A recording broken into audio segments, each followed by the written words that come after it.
భానుమతి ఇలా ఆలోచిస్తూ ఉంటుంది. అసలు ఆ గౌతమ్ గాడు అక్కడ ఉన్నాడని ఆదికేశవకి ఎలా తెలిసింది? ఆదికేశవ గౌతమ్ గాడిని కలవడం ఏంటి? గౌతమ్ గాడు ఆదికేశవకి ముందే తెలుసా? అసలు ఇదంతా ఎలా జరుగుతుంది?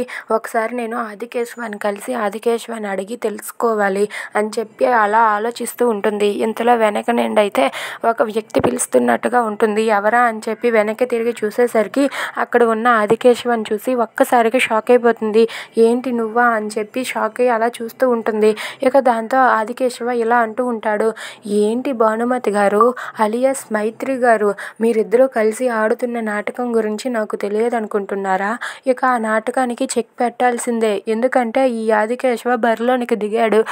ఈ ఆదికేశవ బరిలోనికి దిగాడు అంటే మీరిద్దరూ ఆడిన నాటకానికి చెక్ పెట్టాలి. ఎందుకంటే మీరు నా దగ్గర ఉన్న బిడ్డని తీసుకోవాలని అనుకుంటున్నారు. ఆ విషయం నాకు తెలుసు. నా భార్యని నన్ను ఇద్దరిని దూరం చేయలేరు. అలాగే నా దగ్గర ఉన్న బిడ్డని తీసుకోలేరు. మీరు ఎలా తీసుకోగలరో నేను చూస్తానని చెప్పి అంటూ ఉంటాడు. అది విని అక్కడ ఉన్న భానుమతి అయితే ఒక్కసారిగా షాక్ అయిపోయి అలా ఉండిపోతుంది. ఇక అక్కడ ఉన్న ఆదికేశవ అయితే మైత్రికి ఈ ఆగడాలు ఇక తగ్గించండి, ఇవి తగ్గించుకుంటే మీకే మంచిది అని చెప్పి భానుమతికి వార్నింగ్ ఇస్తూ ఉంటాడు. అది విని భానుమతి షాక్ అయిపోయి అలా ఉండిపోతుంది.